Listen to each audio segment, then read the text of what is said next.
Hey guys, welcome to the Property Panel Podcast. You got myself, Jalen Hardcastle, here with co-host Josh Story, the inspector. Gadgets of Joshes. This is the man right here. Inspector Gadget, how's your Friday going? It's going good. We're finishing off a good week here at Cedar Hill Property. We've closed quite an astounding volume so far this week, and we want to keep that train moving and obviously bringing them the latest and greatest information on what you might say. Tips and tricks. Yeah, tips and tricks on what? Is your house a ticking time bomb? So we're going to be looking at home inspection things, home inspection red flags, as you would say.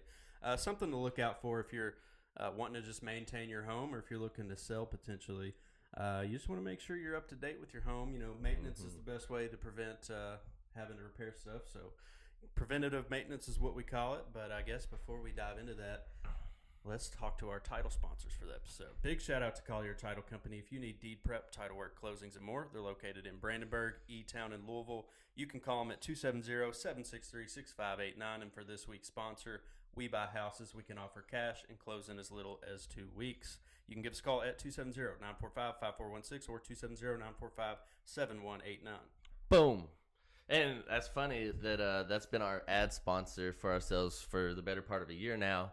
And then just this week, we got a sign put out there that says we buy houses underneath our Cedar Hill property sign because we do. You know, it's not just a fluke. We actually do buy houses in any shape, condition, situation. It don't matter. Yeah, there's no false advertising there. And we'll also give you two prices. So not just a cash price that we'll buy it for you, but also a market value price because, you know, you probably can get a little more if you list it to potentially a first-time home buyer or another investor. But you know, just like assholes, everyone has one, and that's what an opinion is.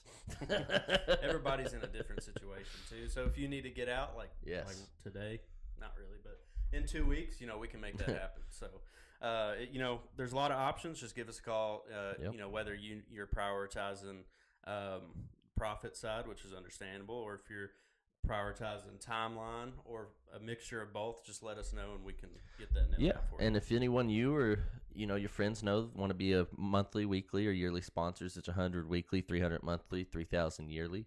You're advertising our intros and outros as well as intermissions when we have them on all social media platforms.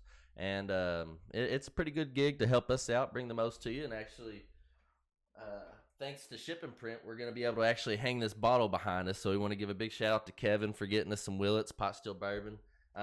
Very fancy cool bottle. Yeah. And we're going to hang it somewhere, you know, about right up here, there, wherever. Just wherever it goes, you know, maybe next to Kentucky because, you know, it is actual bourbon and it's made from Bardstown, Kentucky. So shout out to Kevin Chambers. Thank you for hooking me and Josh up with that beautiful bourbon until I can get a collector's list going. It's going to be hanging right here, and the collector's list might even go right here because that's pretty cool. That'd be cool in the studio. Yep. But no, let's dive into today's topic, Josh. I know you mentioned that we're going to be going over some home inspection red flags. You know, is your home a ticking time bomb? So I know a lot of people might see, you know, some easy to see things that you might be, you know, concerned with like settling and stuff. Might be some cracks and stuff in the wall, which even a brand new home over the first few years is going to settle. The older homes should already have settled mostly to their capacity. So whenever you get into an older home and you still see signs of movement, that's where you might come and run into some issues. You know, I think structural, like if you're just kind of doing a overview of your house, the structural should be like the first thing that you look at. Most important, yeah. You know, it's built from the base. So, keep an eye on your structural. Look for cracks. Look for settling, anything like that. And then what we would recommend is calling a structural engineer, structural inspector, and getting them to check it out, and then recommend maybe a repair for it before it gets bad, because it can get more and more pricey as it gets worse. So if you catch it early, you might be able to save you some cash there. And to Josh's point, I just want to touch base on that structural engineer he mentioned. You know, they're required obviously for most mobile homes, double wides, especially FHA, VA, USDA, KHC, all those good loan types. But, you know, you might not think of getting a structural engineer to come and check out your basement, which we've actually had come out in the past. You know, if there is a crack or something that might be present, but it's not detrimental. I've actually had a structural engineer sign off on a couple of these things saying, hey, you know, this is part of the settling. The house hasn't showed signs of movement in the next amount of years. And he just basically makes you feel it to easier visualize the cracks, you know, that continue to happen if there are any, so you know later down the road. Right. And I always recommend a pre-inspection, really, if you're wanting to know what to expect, because loan types like FHA, USDA, and VA are going to be a lot more like stringent on things like the structural. Not saying like conventional won't, but It's definitely more lax than the government-funded loans. So, yeah, I would definitely make sure your structural's in order because a lot of loan types are government-backed loans. So, And that even is as far as maybe even some blocks. So like a lot of Yep. people don't realize that the block foundation, which is really the skirting around mobile homes, is they think that's the structural part of the home, and that's not actually the structural part of that mobile home. It's actually sitting on blocks and piers underneath that home with straps strapped up and down into concrete dug into the ground. So if you do see a few of those visual cracks, that's more cosmetics, and that block is just a better look than that underpinning that you might see on a couple of those other homes. Yeah, and I think you're kind of going from the bottom to the top. So the next one that I would really worry about is the roof. So one, you're going to look up in your attic space, look for any mold, look for any water damage if you haven't already seen water come through, and then go up and check your roof yourself. I would recommend obviously get a roof inspector, but you could see whether or not shingles are pulled up or some screws are undone. It's a little wavy or something, Yeah. See, you can notice some water intrusion. Yeah, so and look at the soffit with it as check out well. your roof because that's another big thing on government-funded loans, FHA and VA. They're going to be looking at the roof, the structural, pretty heavy. There's a lot of roofers, especially locally, that can do repairs for pretty cheap, surprisingly. And you want to keep your roof in good condition because that's one of those pricier expenses if you have to replace it. And not only is it pricey, but that is literally the saves your roof. So whenever people are building a house, and as soon as they get it framed up, they get that thing under roof just so that wood's not warping and things like that. That is the first thing that weather's going to hit on your home. And if you have a leak in your roof, it's going to intrude to other parts of your home, maybe your walls, maybe your foundation, or and stuff like that. So your roof is literally. And gutter is the most important part. You really want to focus on getting water away from the home. So grading, roof, structural, because water causes a lot of damage. Yeah, it's crazy how much water damages. Water gets, it'll get there. It's gonna find a way into your house. So well, tell them a little bit about your story of your basement. Yeah. So Josh, has an awesome story. My basement, it only leaks if there's like a heavy rain. And this past week or two, we had those tornadoes come through, and it was supposed to be like 12 inches. Well, I was talking about your one from like a year or two ago. Whenever you found out your basement was leaking, you had to patch it real quick. So yeah, it rained for like. He's got two good stories. It rained for like a week straight. It probably rained, I don't know, 10 inches over a week, and then it rained like 5 inches in a day or more. It was like a monsoon, and I woke up and went and checked the basement, and it was like I was in a sunken pirate ship, like with the holes in the side. It was like a water hose was just plugging it with your fingers. Yeah. Plug this one. Kept popping up, and I was like, "What do I even do?" So That's I was crazy. Like scrambling for like Flex Seal or something. It sounds like out of a movie, which he did get it fixed, like he said. And just because that scared him so much, tell him about the story that you did for this most previous storm. So this last storm, because I knew that was going to happen, and they said that this rain was going to be, historic rain. So what I did is I just dug 3 ditches around different parts of my house to divert the water, which is a great idea, and it worked. And then I went and also got like a truckload of dirt and lined the parts where it needed it, which I need to do anyway. But surprisingly, the ditches did a great job. Like it kept almost all the water. And when you are preparing for stuff like even my house, I luckily haven't had no leaks yet, but over time, which Josh had bought that house just a couple years ago, and maybe the previous owners didn't take care of that stuff correctly, and that's why over time it does seep in. A lot of people don't realize concrete is porous. It's not waterproof, so it is going to eventually seep in if you get enough water intruding in that particular spot. And I have this one spot where my downspouts was cut off from when I bought it. I didn't even realize until this most recent storm. Everyone was like kind of scrambling, and you got to take those precautions to protect your home. And that was actually very smart of Josh, because now he can take those little pieces in. He actually chopped them perfectly, so they will secure right back in the ground, and they're going to connect with the grass again. And I cut the dirt out so the grass was still on top. I've already put it back, and it looks like I didn't even put a ditch there. But just little stuff like that will save you hundreds, if not thousands of dollars in different repairs. And that took you maybe all of an hour to dig those trenches? And maybe a little more. They were big trenches, granted. I'll give him that. The trenches didn't really take too terribly long. I'd say about 2 hours, and then the shoveling the dirt another 2 hours. But I mean, it really wasn't bad.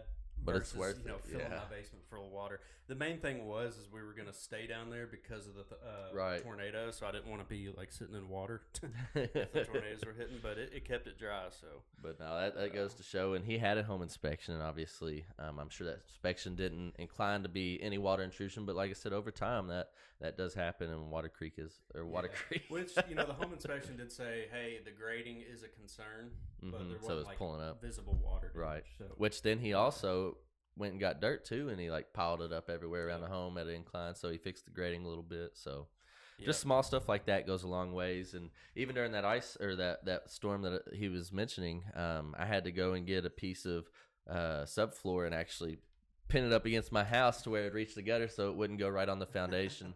And I had a little bit of a creek, so where it was working, and it was diverting it away from that. So just small stuff like that. If you see it, get it fixed. Your gutter's being clogged and stuff like that. yeah, definitely clean your gutter. That's a big one. If your gutter gets overflowed or it's clogged, bad. It's bad.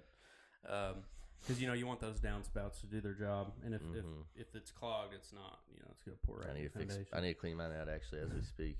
Yeah, dude, I use a leaf blower's good or a water hose. They got this attachment on the leaf blower now that so you ain't even got to climb it. Just like it's like a candy cane, and so you ain't got to climb. Yeah, it's pretty neat.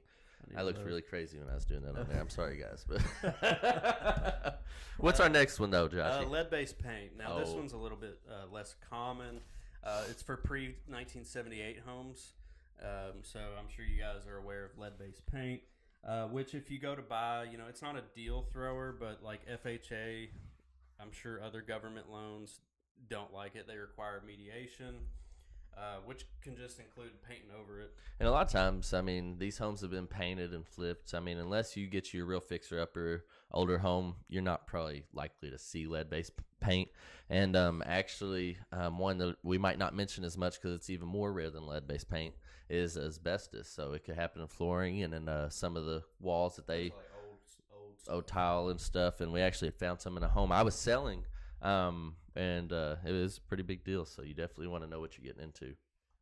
And then the next one we got on here is electrical systems, which that is definitely important because that can be not only a hazard, but just a problem. If you can't use your plugs, or if there's electrical fire, that's not ideal. Right. But that's an easier one to get addressed in my experience. I did a little bit of electrical work, but it says consult electrician, budget $5,000 to $10,000. But for rewiring, you don't need all that. For an older system, kind of. But GFCI outlets, they basically are in kitchen and bathrooms to protect other outlets down the line. So like loans like FHA and USDA will probably be checking for those, I would say, just because they're kind of like a safety measure. I'm not a code expert, but I think GFCI in kitchens and bathrooms. Yeah, they got to be 6 foot from a water source. Might be code. And they run right to left. So basically, if you got one within 6 foot of the other going right to left away from the water source, then they're all protected as well. Let's see. I'm no electrician, though, so don't quote me that. But ask a local. Yeah, I'm not supposed to be giving advice like that. But I just Googled when asbestos was used in 1930s to the 70s. So I guess right around the time of lead-based paint, they also had asbestos. Yeah, that was right in the golden years where they just threw shit together. Plumbing and what? No, that's some of the best built houses, honestly, in my opinion. They just didn't know the danger of what the material they was using. They also thought cigarettes were healthy. So. Yeah. Plumbing and water supply issues, any leaks. That's huge too, because that plumbing is going to divert into your basement, your crawl space, and obviously mess with your foundation also. Another water issue too. Water is probably one of the most dangerous things that you can have for your home, I would say. And then obviously in Meade County, we deal with a lot of movement and ground, and like you said, you touch base on the grading, but even the cave system and what's prior to the ground. If you see a few holes around your property, it is something to be concerned about. Not saying that they're going to open up, but they are sinkholes. And you do need to get those remedied. There are options to do that, but it's big. If you look at the sinkhole map, Meade County's it's one big one covered, man. Yeah. So I'm wondering if there's just a giant cave system. Mammoth Cave, Squire Boone Caverns. Has to be. I know there's caves in Battletown that Morgan's Cave. I've explored. Let's see. I've explored. Termites, that's another one. Wood Termites. destroying insects. Yeah, I mean, Not cool. not cool. This one's, a little bit less serious because it can be remedied. And this is only so we pretty haven't even easily. really been touching base on the prices of the inspections. So we'll touch base at those at the end. But basically, the termite inspection itself is about $60, $50, cheap. and then if you do have to have it remedied, it's anywhere from $800 to about $1,500, Yeah. just for the treatment. And if they have caused any infestation or destruction in your piers or pillars or whatever you got, then that's an issue as well. Right. Next one is the HVAC systems. So, Big. I mean, that's another big one. That you That- can't that even can get loans for that, without that, You need heating and air, and, Yeah. and that can get pricey too. $5,000 to $10,000 for replacement cost. easily. Definitely, like I said, for anything that we mentioned today, reach out to the professional that. Reach out to us and we can get you with the Yeah, we professional can actually too. get you with the good professionals in that area. But like you want an HVAC contractor to look at your HVAC unit. You don't want the termite guy over there. No. Yeah, I think that covers most of our big red flags. Do you have any off the top that So personal experience? I will say a couple that I don't think are someone else might chew me out in the comments here, but I think mold's kind of a controversial one. So if they find some mold, obviously most loan types are gonna write that up and they're gonna ask you to remedy it. So if you get a mold remediator out there, excuse me. Can you not just go to like Home Depot and buy the mold killer? Well, that's kind of what I'm getting at. You're not supposed to because that stuff doesn't necessarily kill all of it, or you don't know if it does. Gotcha. And but there's a little tip and trick that we'll do. We'll let you know, and don't hold me to it. I didn't say this on the podcast, but basically go like you said, get some bleach, get some vinegar, get shit that kills everything, and go spray it on there, scrub it down real good, and then you'll come back and you'll kills it. Which I've had mold build up in my bathroom. Start to build up, and I bought like some mold killer and used like some bleach and shit, and it cleaned it up pretty easily. It hadn't come back. So That's for surface mold, obviously. If you got like your drywall's moldy and stuff like that, it's a different story. You might have to replace some drywall. Surface mold is just where stuff is basically being kind of a little bit too humid in there, especially vacant homes. We might see it more often where they're getting hot and cold quite often. Some tips for buyers, or for sell, people who just own a home. I would definitely keep a budget for home expenses. Definitely look at getting home inspections. Just kind of prepare for it rather than react to it, because it'll happen. These issues will happen eventually in a home. You can't avoid it. Yep. So preventative maintenance, setting a budget just in case those issues arise is a good idea. And then, we've talked about it, but we're just going to brief over real quick before we leave you off today and get to our sponsors. But obviously, you're going to start off with the termite inspection. It's going to be $60. A home inspection is going to be anywhere between $500 to $1,000. And then you're looking at structural engineer, about $600. Appraisals, about $600 to $800. And then, obviously, if you get a septic inspection, that's going to be at least $350. What other inspections am I missing, Josh? I'm sure Radon inspection, that's a radon. couple $600 if you got a basement. Radon's pretty present in Mee County. There's a lot of inspections. They do add up. I mean, you could end up spending upwards to $5,000 if you get every necessary inspection that you should get. And but that $5,000 will protect you. If just one of those things break, especially on those detrimental items to a house, that's going to cost you that alone. So and then it's a good protection against your investment. If you were to choose one out of all those, just get the general home inspection. Yes, because it's going to do a little bit of all of them. It will, yeah. I agree. Now, you might need a specialized inspector for whatever the home. They'll put recommendation. Right. They'll recommend you seek a professional. But basically. they're going to check your structural. They're going to check your roof. They're going to check for termites. Somewhat, if they're not a termite inspector. If there's signs of stuff, if there's signs of stuff, they're not going to go digging for termite damage. But if it's evident, while they're like looking in the crawl space, they will mark it down and then recommend termite inspection. So if you were to pay for one, definitely go for the home inspection. I think that gives you the most general report on your home. I'd agree. And actually keep that report and maybe use it as like a checklist. Yeah, for whenever you go sell and stuff, or as you're fixing up, but also when you go to sell, be like, hey, this is what I was looking at, and that were items in question. So let's make sure that these are all to a T. So that's a great idea. And hey, it shows that you take care of your house if you do that kind of thing. Mm-hmm. And might make a buyer more comfortable Yep. buying from a seller like that. So yeah, just really just stay vigilant, just like anything else. Whether it's your car, your health, anything, just preemptive maintenance. Take care of it. Take care Thank of you, your house. Kevin. Take care of your finances. Thank you, Kevin. We appreciate you, Big Bubby. shout out. That's a cool bottle. Very cool. But I guess we're going to end today's episode of Is Your House a Ticking Time Bomb? And we're going to thank our sponsors for the episode. Big shout out to Collier Title for this episode. If you need deed prep, title work, closings, and more, they're located in Brandenburg, E-Town, and Louisville. You can call them at 270-6589.